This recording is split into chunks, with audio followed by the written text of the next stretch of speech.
And my counterpart, Region 2, FEMA, Jim Fleming, to ask me to come to speak today regarding access functional needs and how that pertains to you and actually how we bring this up out in the field. Because the disaster survivor assistance used to be community relations. We used to fall under external affairs. April 8th, 2013 of last year, FEMA leadership took a different approach to community relations, trying to be a little more survivor-centric, and came up with disaster survivor assistance. So we no longer fall under external affairs, we fall under operations for DSA, disaster survivor assistance. So we bring a little more to the table, to the states, to the local jurisdictions, on how we could assist you on the disaster, because it affects the local community during disasters, and how we help you and access functional needs. We came up with a new form that's on our iPads. We use iPads in the field. It's access functional needs. You have a copy with you. That gets addressed in the field with our staff, and that gets brought up directly to the JFO to make sure we bring that need directly to the survivor, what their need exactly is. So it's documented through legal. We have PII information on that form, which has to be password protected, which it is. We use the password protection on the iPad and send it up to the JFO, Joint Field Office. So that's what that form is. I'll just want to go through our program, basically what DSA is. Sorry if I get interrupted because I've been getting phone calls and emails. I have 11:30 conference call with Puerto Rico and the Virgin Islands to discuss about DSA, how it's going to affect them. So I have 11:30 conference call. I'll make this short and brief. I will have questions and answers at the end. I just want to go explain our program, what DSA is, so you get an understanding how we're going to assist you through the state.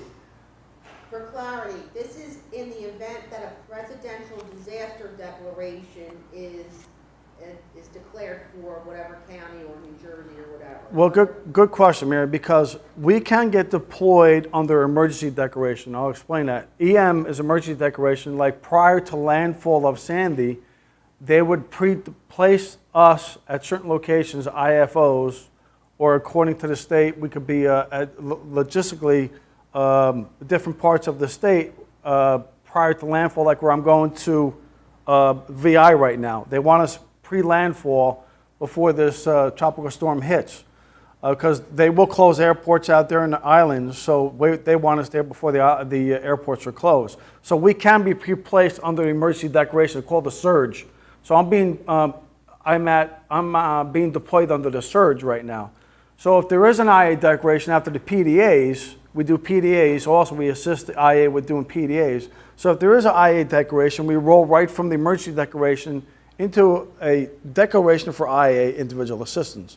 So then that's when we start doing registrations. Prior to landfall, us as DSA, Disaster Survivor Assistance, we work and we do, it's called the AIR mission, Assess, Inform, Report. What we're physically doing in the field is we're gathering intel information by our iPads, whether it's pictures and information, and bringing this up to the state and to the federal government on what the situation is, what the infrastructure damages are. Is the roads closed? Is there power outages? Do communities need generators? So that information falls under Assess, Inform, Report. Excuse me. So DSA, let me explain my position. I'm a DSA manager. When they came up with this program, I'm an IM Corps. I used to be reservist for 10 years. I have 24 years experiences in police, fire, and EMS. I also hold a title in Passaic County as a sheriff officer. So besides me working for FEMA, I still have another job, which is a part-time job for me, working with the sheriff department. So I got hired as an IM Corps. Each region in the country, 10 regions, we hired IM Corps, Incident Management Corps, which we respond for on the IMAT teams, and we're the first due out the door for FEMA, first boots on the ground. So we'll do a preliminary damage assessment with IA. So they send DSA out in the field with them. That gives me a better grasp of understanding of what the damages are out there and how I could pre-plan my teams where we need to be along with the local emergency managers to let us know what their heaviest damage impacted area is, so where they need us. Access functional needs, I need to know where LEP is, limited English proficiencies, are out in your communities. That's going to help me because I need interpreters. So I have 100 we have 820 DSA reservists like I used to be reservists. So reservists are on call. So I have 100 that are LEP. They speak 29 different languages. Out of those 100, I have 50 that speak Spanish, which now, like for Puerto Rico, they're going to ask me on this conference call, John, how many live in Puerto Rico that are DSA qualified? Because I know they're going to ask me this question because this is all new for Puerto Rico and the Virgin Islands about DSA. So I have 25 that live on the island in Puerto Rico that speak Spanish. I need to know that. Now I have to let Puerto Rico know that, the CAD, it's the Caribbean team that's out there. So I need to know that, they need to know that, so it helps the local jurisdiction how many Spanish speaking I have, because I do not speak Spanish. So I might need an interpreter for myself. But so I need to know where to reach out for these resources. I can look to my other counterparts, which is the National Guard, American Red Cross, to get me interpreters if I need interpreters. I've reached out to local universities, where I've had universities help me out in the past for interpreters, which was a great resource. That's where PDAs come in, preliminary damage assessments. That takes place before a declaration. So you have the emergency declaration. EM is called for surge, where there's no declaration, where we could get deployed. Then you get deployed under a declaration for a DR declaration for any state, which PDAs have to take place first before we go out into the field to do registrations. So we cannot do registrations without a declaration. Okay, registrations mean call up the 800 number, register with FEMA for other assistance. We do the registrations out in the field with iPads now. Prior to community relations, we used to just go a referral. Go to the DRC, here's a flyer, please call 800 number, register with FEMA, here's our programs, how we could assist you, SBA. So now we're actually, for survivor-centric, what our new leadership and headquarters is, we're pursuing as a survivor-centric, is we want to bring the service to the survivor. Service meaning, what programs do we have? How can we assist that survivor? What is their immediate need? That's number one. What's your immediate need? Is it food, clothing, housing? What assistance do you need? So we're trying to bring under DSA 80% trying to resolve that survivor's needs, at least 80%. And if we can't get them to that 100%, we have the DRCs, we're working with the DRC managers. We work with the shelters. The first thing on a deployment I like to get to is my shelters. Because once there's a disaster in those local areas, everybody's going to shelters. Where are they displaced? Number one is the shelters. A lot of them get displaced with other family members. We try to go to the hotels. We hit the hotels. I just got back from deployment in Mississippi for those tornadoes that hit end of April. Arkansas, Mississippi, and Alabama got hit. Well, a lot of those survivors were displaced in hotels, and other family took in them also, because during the tornado they have nothing left, and they had nowhere to go, so they go to other family members, friends' homes, hotels. So we have to talk to the managers and make sure we get approval. We don't just go knock on someone's hotel door and say, hey, are you a survivor? Can we register? We do that we have to ask management. We'll get a conference room at the hotel and sit and talk to the survivors one-on-one. It's private. It's a lot of PI information. We can't just be sitting in a public hotel lobby room talking to a survivor about their PI information, public information, like their social security number, because we need that information to register them. So that's how we fall under for DSA. So we want to bring that service to that survivor, okay? We're not deployed into the field without proper authorization from the state, that's number one, and the local emergency manager. So we need approval to say, okay, we can send DSA out in the field. Okay, so that has to be approved by the state first, and the local. Who initiates that? Does the state have to request assistance, or can FEMA say, do you offer that assistance to the state? Yes, Or- it's unified command. We're gonna offer that assistance to the state and say, You don't wait until the state asks for assistance. well, we're in coordination with the state and the local emergency managers. It's a unified command collaboration together. They're gonna know about what I bring to the table prior to a declaration. Like right now, when I get deployed, they're gonna sit and ask me, John, what assistance can you bring to me to the state? Whether it's flooding or tornadoes, the air mission is our number one, how I can bring information to the state. Which air is assess, inform, and report. We're physically going into the field to these damaged locations and getting a visual on what is happening in that community.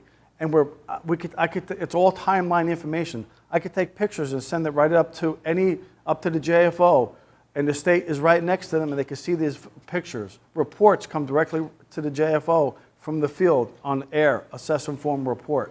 Yes. Julie, when we request assistance from FEMA, we request every possible asset we can ask for that we can substantiate and that we can ethically and legally ask for. So when we request an IA declaration, we know we're gonna get these vaccines as part of that. So, and we're in the field with FEMA side by side. I'm just thinking about Katrina, what happened. Right, no, that all comes from here, from the Rock, that's part of what we do here in the Rock. A lot of the states, like Mary says, like when I was out in Mississippi, they have a representative from New Jersey, actually MEMA is their emergency management agency, in the crew with us, embedded in the crew in the field. But sometimes they don't have enough staff to send all MEMA people in the field with us in Mississippi. So each crew will have at least one state representative with them in the field. Every state is different. It all depends on the state, if they want a representative with them, with us in the field, which is fine. Because who knows the territory and their towns than they do? Because we have personnel coming from all over the country as reservists, and they don't know the local communities. Okay, so it's a great collaboration between the state and us and FEMA, and to make sure we hit those heaviest impacted areas. That's our main goal, number one, to get to those heaviest impacted areas. What we do is after we work into the heaviest impacted areas, we branch out into the not so-called heaviest impacted areas, because don't forget, people are still displaced. And like tornadoes is very widespread versus flooding. Flooding gets widespread too, but you have an idea about where the flooding is. Tornadoes, I worked in Moore, Oklahoma last year. It was 3 miles wide by 20 miles long, that tornado that hit Moore, Oklahoma, when those 7 children were perished in Plaza Towers. So we had a path on our, if you look, we use a smart mapping, GIS mapping we use in the field now. So they actually could plot the path of the tornado on the mapping for us, and we could actually follow the path and go to those local jurisdictions that were affected during the tornado in Moore, Oklahoma. That was a very devastating assignment for me. We had 50 deaths there. There was 24 prior to Moore, Oklahoma. I was there a week in Moore, Oklahoma. We got hit with 3 more tornadoes that a week after I was there. We had to take cover for, I take all my people out of the field because we were going to get hit with 3 more tornadoes in the field, and with the hotel where we were staying at was in the middle of these 2 tornadoes that were supposed to come, and which they dissipated, which was good. But we had to take cover for 8 hours in a hotel. I had staff at the JFO was hit at the Oklahoma City Mall where our JFO was placed at. So, taking cover for a tornado, that was my first time to take cover. I live in New Jersey. I mean, it's rare that you come across tornado warnings and actually take cover and hear the sirens to take place for tornadoes. But that was my first experience working Moore, Oklahoma, taking cover for tornadoes. But so I have to worry about my own person. I had 60 people in the field to worry about. But anyway, that's how we go from emergency declaration to a declaration and how DSA can come to the table and help collaborate on information together. Our information flows for ICS flows up and down ICS communications, okay? So we fall under Operations Section Chief, which sits at the JFO. So we have an Operations Section Chief at the JFO.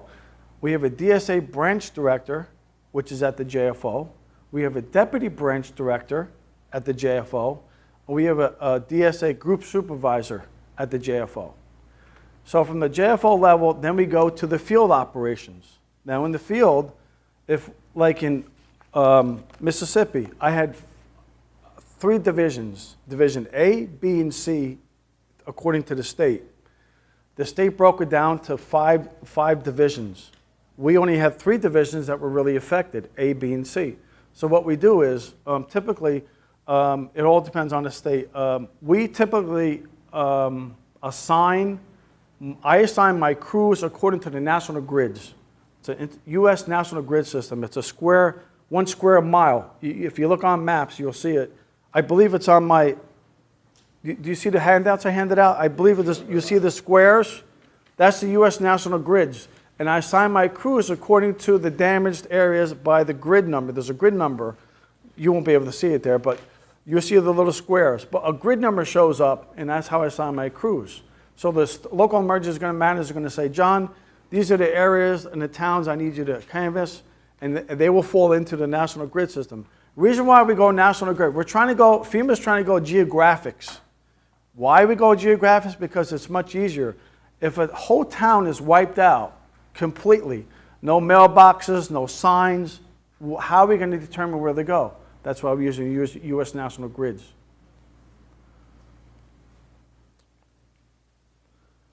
So, from the JFO, then we go to the field. So I said we had 3 divisions, A, B, and C. Now, under operations, there's an operations section chief. Now I have 3 division supervisors, A, B, and C. They might be in the east, central, and the west of the state. Those 3 division supervisors, A, B, and C. I have 3 task force leaders, 1 for each division. Task force leader is for DSA. If I have 5 crews per division, I have 6 to 8 per crew, meaning I have a crew leader that's responsible for 6 to 8 reservists or FEMA Corps. We use FEMA Corps, they're AmeriCorps. They're 10 months, they stay with us and work with us with FEMA Corps. They're in the light blue shirts versus some of us are in the dark blue shirts, but they'll have light blue shirts. They're college from 18 to 24-year-olds that take a 10-month assignment with FEMA under AmeriCorps. So we have them trained in DSA, they're trained in logistics, PA, log, but we have DSA that are trained just like us to help assist us in the field. So I might have a FEMA Corps and a reservist working together in a crew. So I have 6 to 8 personnel per staff, so that crew leader is responsible for 8 people. Say there's, because we work in pairs of 2. Everybody's in pairs of 2 in the field for safety reasons. So I might have 8 people on a crew, 1 crew leader is responsible for those 8 people. Now the task force leader works and directly communicates with the division supervisor. So his orders from the task force leader come from the division soup. So the operations section chief is going to tell the division supervisor, these are the assignments and the locations I need your DSA teams to be at. So they talk to the task force leader. The task force leader will then simulate the information to the crew leads and make the assignments for the crews to be in the field. So that's how that flow works of where our assignments go from the JFO down to the field. And the communication goes up the same way. So one division might have 50 to 60 personnel in the field responsible for. So that task force leader is responsible for those 60 people in the field.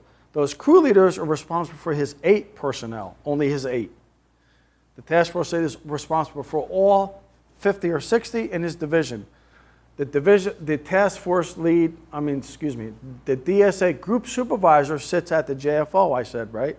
Well, that group supervisor is responsible for everybody in the field. So if I have 150 people in the field, that group supervisor is responsible for all those personnel. The reason why is we're trying to break down not to have the branch director and the deputy branch director responsible for the field activities. That's not their job. Their function is meetings. There's hourly meetings, there's conference calls with the state and counter partners, and getting assignments from the operations. So that's their responsibility. It's ICS, yes. So that's how our flow of information goes, and that's how our teams operate. So we have 3 DSA personnel at the JFO. We have a task force leader, crew leads, and the specialists are in the field working with the state and getting the information to those survivors on what their needs are. Access functional needs, we come across that all the time. I had this in Mississippi. We had 25 seniors that could not, hearing. So we had interpreters. We had to interpret to them about who we are and what we could bring to them if they had damages. So we talked to 25 seniors at a mall. They meet weekly.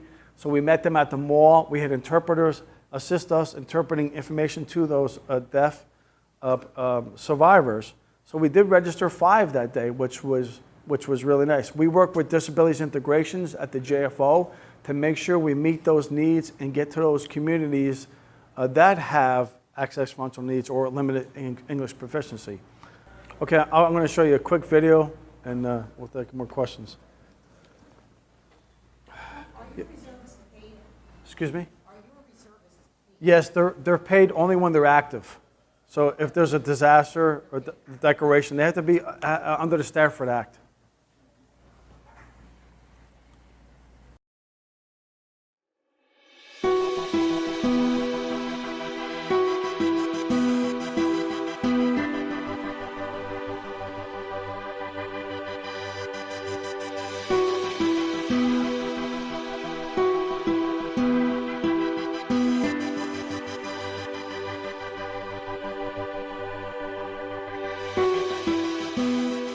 During disasters, FEMA and our federal partners provide assistance to individuals and families whose property has been damaged or destroyed as a result of a federally declared disaster and whose losses are not covered by insurance. This assistance is delivered through a variety of programs. Historically, FEMA's community relations team served a critical role in disaster response and recovery by supporting disaster survivors and providing essential information to our response partners.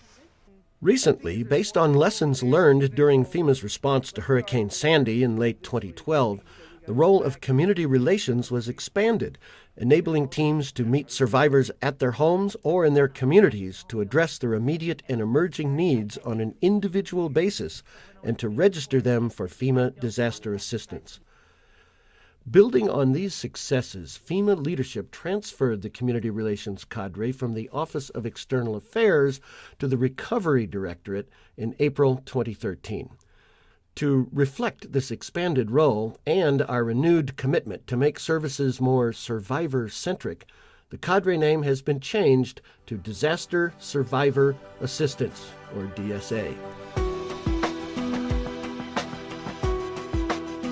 Disaster Survivor Assistance Teams, or DSATs, support state, tribal, local, territorial, and federal requirements during disaster response and recovery operations. DSATs have the ability to quickly deploy in anticipation of or immediately following a disaster declaration and can provide operational situational awareness of conditions, needs, and activity in the affected area. They provide support to disaster survivors at their homes or in their communities, offering options for how to access information about FEMA disaster assistance. The DSA mission is to address survivors' immediate needs by establishing a timely presence, providing in-person tailored information and services, providing referrals to whole community partners as needed, collecting targeted information to support decision-making, and identifying public information needs so critical messaging can be developed and disseminated. DSATs achieve their mission by conducting 5 essential functions, often concurrently. They are the air mission: assess, inform, and report. DSATs assess what's really happening in the community. They inform disaster officials of those conditions and report back to the operations section. On-site registration intake. Using mobile technology, DSATs offer survivors the opportunity to register for assistance on the spot. Case status inquiries and updates. Mobile tools allow DSATs to check and verify information already provided by survivors, update their record, or discuss next steps in the assistance process. Pre- or post-registration survivor needs assessments. DSATs are trained to assess survivor needs and identify available assistance whenever and wherever they interact with survivors.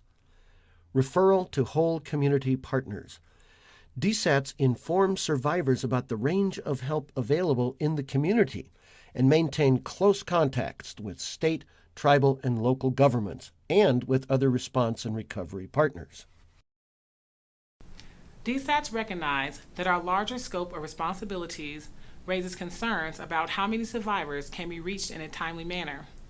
Because DSATs have expanded the services available to survivors during their first interaction with FEMA, sometimes this first meeting takes longer than it used to. We still offer information about disaster assistance, but now we are also able to address individuals' needs the first time they contact FEMA. To best support survivors, we are continuously gathering information about what is needed and where communities are recovering.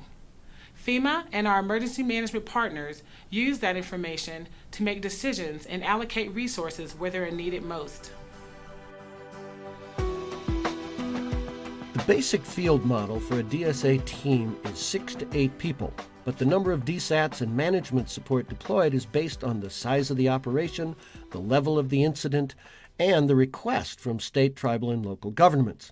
During a federally declared emergency or disaster, DSATs follow the Incident Command System, and reports are provided to the Operations Section Chief at the Joint Field Office, or JFO. DSATs work with the JFO's Operations Section and are guided by state, tribal, and local priorities. They focus on assisting those that need help the most after disasters. The teams are agile, using mobile technology to provide information and resources to survivors. And they're economical, operating with minimal equipment and management support. DSATs gather real-time information that is used to validate and reevaluate operational priorities as needed. And in September of this year, we experienced some of the worst flooding the state of Colorado has ever experienced. We had between 8 and 14 inches of rain that fell over a 4-day period.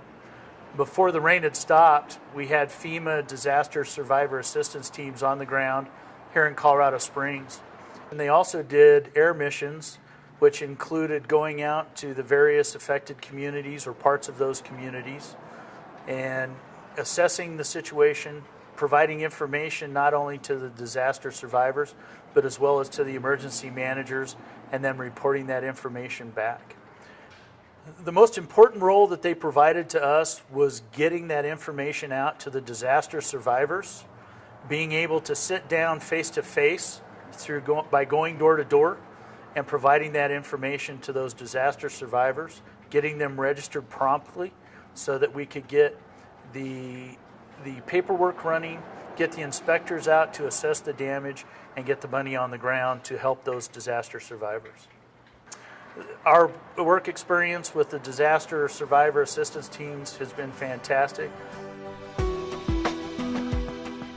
FEMA recognizes that successful disaster response depends on involvement from whole community partners who understand the diverse needs of the impacted populations. DSA partners with the whole community. Based on the priorities established by the affected state, tribal, or local government, DSA target populations with the greatest need for assistance. DSA reaches out to those who might not otherwise register for disaster assistance or don't understand the process. DSA helps those who don't feel capable of registering on their own. FEMA maintains close relationships with internal and external partners to best support the needs of disaster survivors. External partners include voluntary organizations, community and faith-based organizations, local leaders, local shelter managers, other federal agencies, tribal nations and organizations, law enforcement, and others. Altogether, they offer additional services to support survivor needs. Working together, DSATs can provide information on services provided by whole community partners that can provide survivor-centric support to those affected by disasters. During the disaster, I was the operations section lead, and then after the disaster, I was appointed the flood assistance coordinator with the city of Manitou Springs, and that's when I met with the DSA team. We toured the city of Manitou Springs. They were very professional people, very caring people. As you know, when our residents come out and they see FEMA written on a shirt, they just swarm these poor folks, and the folks did a great job of being very compassionate and listening to their needs and answering their questions. Not only were they out in our city, but it happened to have our fire department open house at the same time. And I extended the offer to them to come down and sit at our open house for about 6 hours. And the team came out, they sat at our open house, they answered all our folks' questions, including my firefighters' questions. And that was just, to me, was above and beyond what their role actually should be. DSAT members receive training that addresses the DSA mission and essential functions, FEMA individual assistance programs and disaster registration intake, reporting protocol and the use of reporting tools, performing applicant inquiries and updates, interpersonal communication skills and stress management, how to support and collaborate with whole community partners, and use of internet web resources specifically designed for DSA use. Specialists also receive technical training on the use of tablets. DSA has expanded its knowledge of FEMA programs to include individual assistance. Specialists receive extensive training which is designed to give them an overview of individual assistance programs. They are trained to manage expectations of what aid is available in any given emergency. The more we can do to help the survivor, the better. Sometimes the best things our teams do is free up time for disaster recovery centers and the National Processing Service Centers, allowing them to assist survivors with more difficult casework. DSATs use tablets and portable IT equipment. By leveraging technology, they remain mobile, and they're able to help survivors in the most heavily affected areas. The tablets they use are loaded with applications to track data and perform quality control checks. Using Geographic Information System, or GIS-based applications, DSAT members capture data which is uploaded to the FEMA Geo platform. There, it is available for other teams, response officials, and the general public to view. FEMA's Geo platform is a combination of maps and analytical information used to provide real-time information and analysis to whole community partners. It provides an overview of critical and emerging issues and outlines DSA field activity by providing a map showing where each DSA has operated, what accomplishments were made, and any follow-up that might be needed. DSATs work with FEMA's National Processing Service Centers, or NPSCs, to ensure applicant registrations, updates, and inquiries are processed correctly. NPSC personnel work closely with DSA specialists to prevent errors and provide training that ensures efficient and accurate registration of disaster survivors.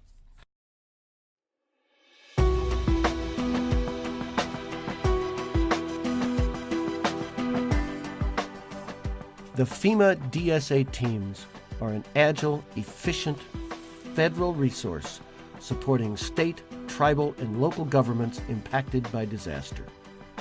The DSATs are empowered to serve people who need the most help after disasters. They address unmet needs during the survivor's first interaction with FEMA. DSATs provide real-time information to disaster officials to help them determine the best way to allocate resources and support community recovery. They coordinate with whole community partners to ensure survivors receive as much help as possible while they rebuild and recover from disasters. For more information about disaster survivor assistance teams, please visit us online.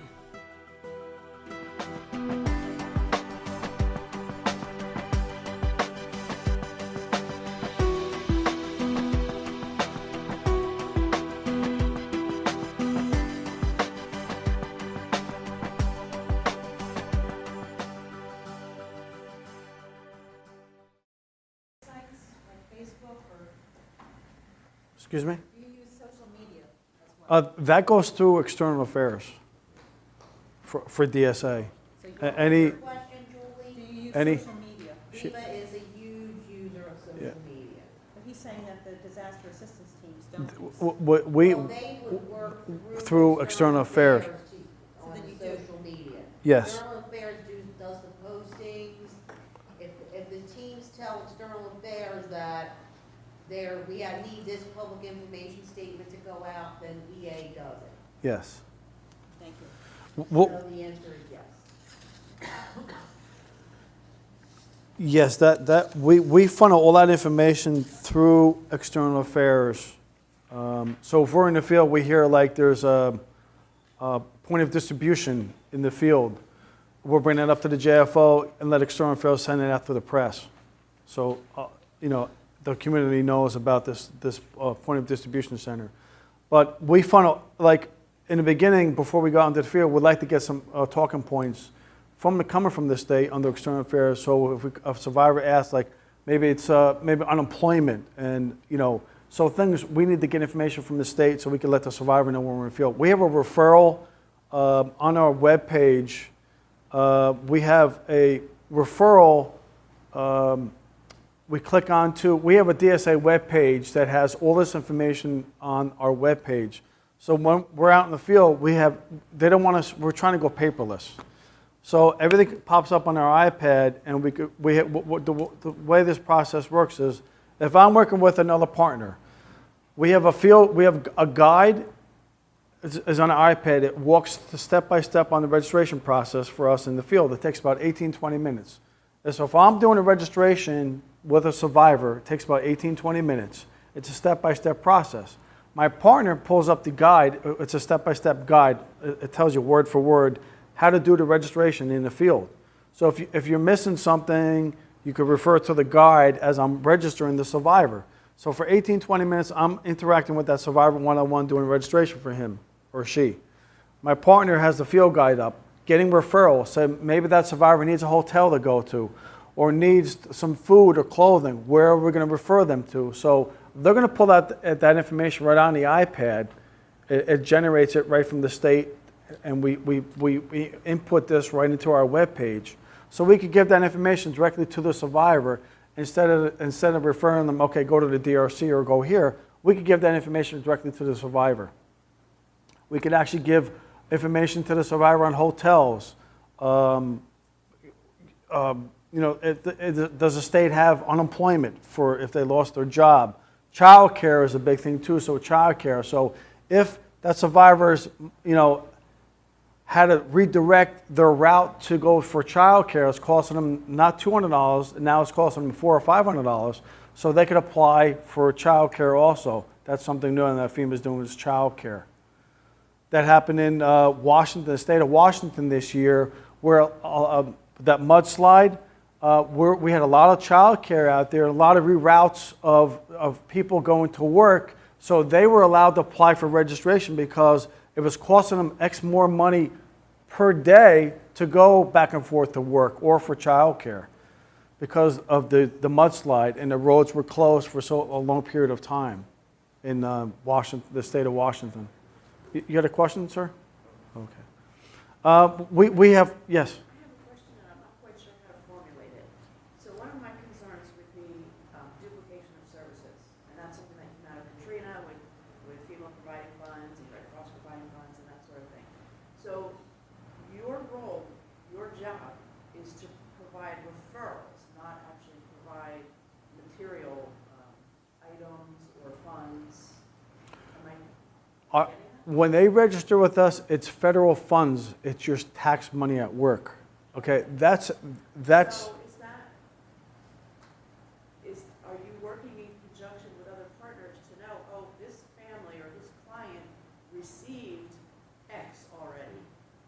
Yes. Facility-wide. Right, we work with the Red Cross, we work with the other agencies. Like, we'll tell the survivor, whether you have insurance or don't have insurance, you still register with us, with FEMA, okay?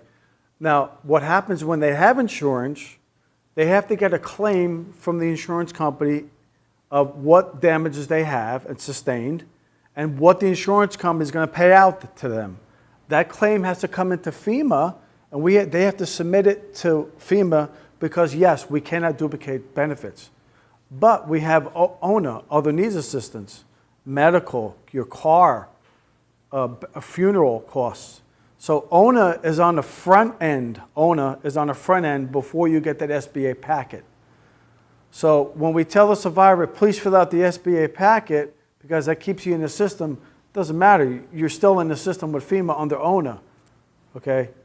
So yes, it's going to help them if they want extra funding through SBA to, help them on the road recovery to rebuild their home, because their insurance company might not cover 100%, which that's rare, going to cover all your damages to build that house back up. So they might need SBA on a low interest loan. But that's up to the survivor to take that loan or not. That's not up to me. It's up to them. But we have to offer that program to them. What's their needs? We have to try to find out what their needs are.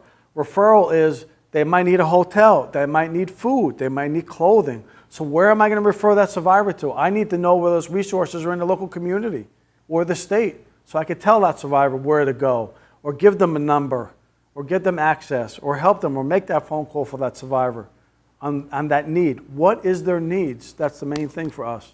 And number one is, yes, registration. So we want to register everybody. Whether you have insurance or don't have insurance, please register with FEMA. Because every little bit helps that survivor on what? A road to recovery.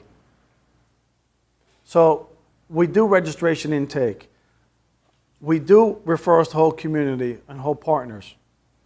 We do updates and the status inquirers. The way that happens is about 1 to 3 weeks into the process of registrations, what the survivors are going to get now is some letters, a denial letter.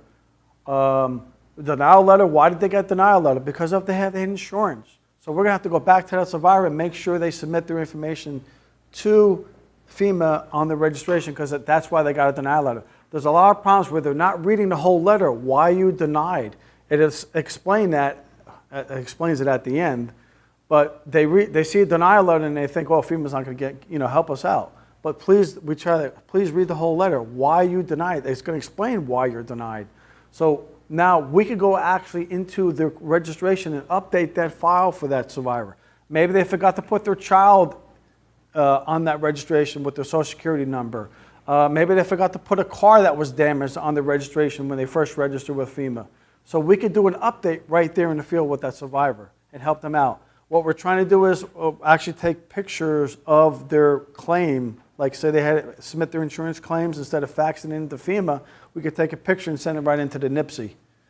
But now they have to go to the DRC or fax it themselves back into FEMA. So that's why we always refer them to the DRC for that paperwork.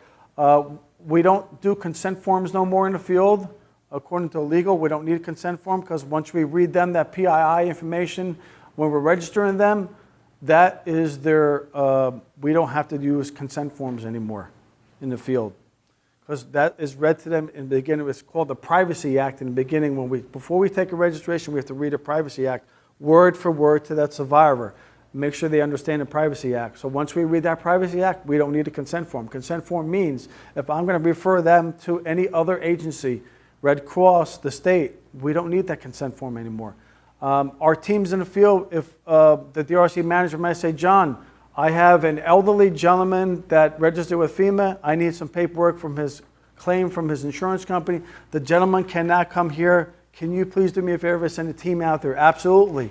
Guess what? I'm going to get on the phone, call my crew lead. I need you to go to XYZ location and please take care of this elderly gentleman that he needs paperwork sent into the DRC. We're going to go do that for the DRC manager. That's why we're collaborating with the DRC managers, with the state, all our local partners and state partners, tribal and territorial, to make sure we meet that survivor's need. So whatever it takes for us to be in the field and do for that survivor, that's what we're there for. So our direction comes from everybody. It's called unified command. We're working, there's one incident commander, but we're unified, meaning we're all doing this together, okay? I like to say, one FEMA, one mission. We all have one mission, is our survivor, to make sure we meet their needs, okay? I work on one team. I want to work together, collaborate together, and to get our mission done and make sure that survivors' needs are met. I like to make sure we try to reach out to every survivor as much as possible, no matter who it is out there. That's our job out there, to get to every survivor, no matter if they're access functional needs, no matter if they're limited English proficiency, no matter who they are, race, color, it doesn't matter. We're there for that survivor. That's what I love about my job. I like being there for that survivor. I like being in the field. My last position, I was stuck at a JFO for 2.5 months. I'd rather be in the field. I like to interact with that survivor. That's me. But I love my job, and I'm happy to be here with FEMA. I have 24 years with emergency services. I still do my job back home. I am a volunteer fireman, but I love what I do, and I love being here for FEMA. Does anybody have any questions for me? I think this is a part of her question. Have you, and maybe it might be too early, but have you seen that the use of electronic devices has decreased the fraud?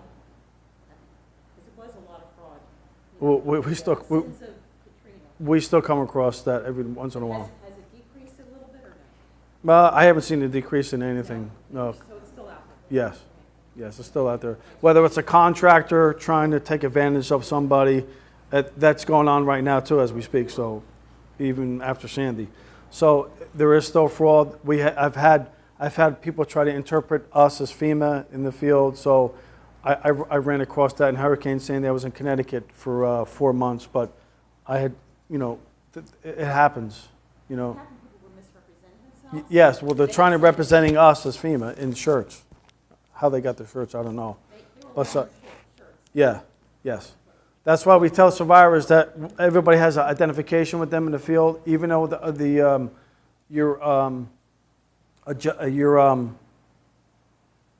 brain dead here.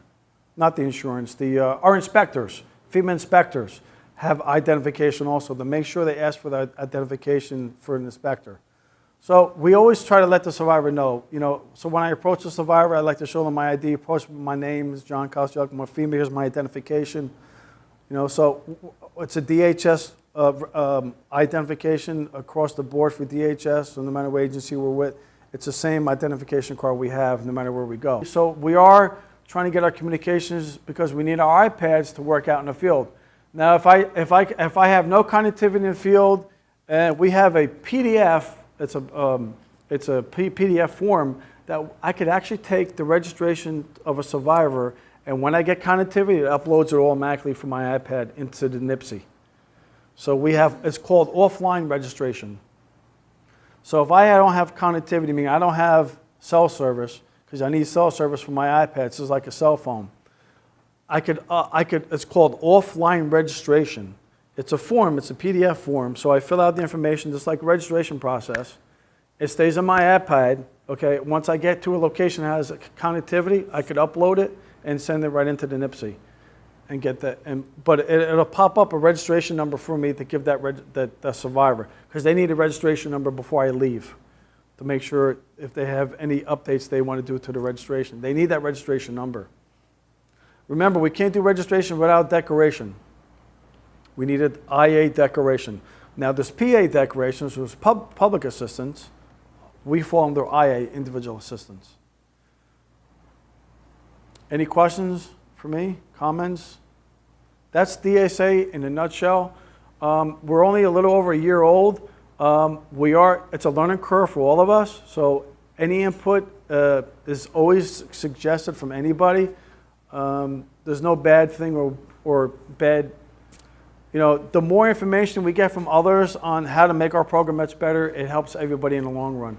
But it's a great program. I come from community relations for 10 years, so for me to see this come across the board is great, because we've been asking for this for years on how to help that survivor. Because when I walk around, I'm going door to door to these survivors, and I'm handing them a flyer. I'm not really helping that survivor. I'm referring them, I'm making sure they make a phone call. Oh yeah, I'll make the phone call later, but are they really making that phone call? Now we bring that service directly to the survivor, which is really great, and we can interact more with that survivor. Yes? I guess I would just make sure that they, your program knows what disaster crisis counseling program is available in their state. That's FEMA funded. Because if IA has started, then the state goes in for a crisis counseling program that is funded by FEMA. So just make sure, and each one has its own name. Yeah. New Jersey was New Jersey Hope and Healing. Other states have other names, but just to make sure that there's a connection, and they usually have a hotline available that they can make referrals to. Yes, great. Thank you. Great point. That will fall under our referral information on our iPads. But yes, that is part of our referral process along with the state. Thank you. Any other questions? I want to thank everybody for their time. I will leave some business cards with Mary if anybody wants to email me, call me.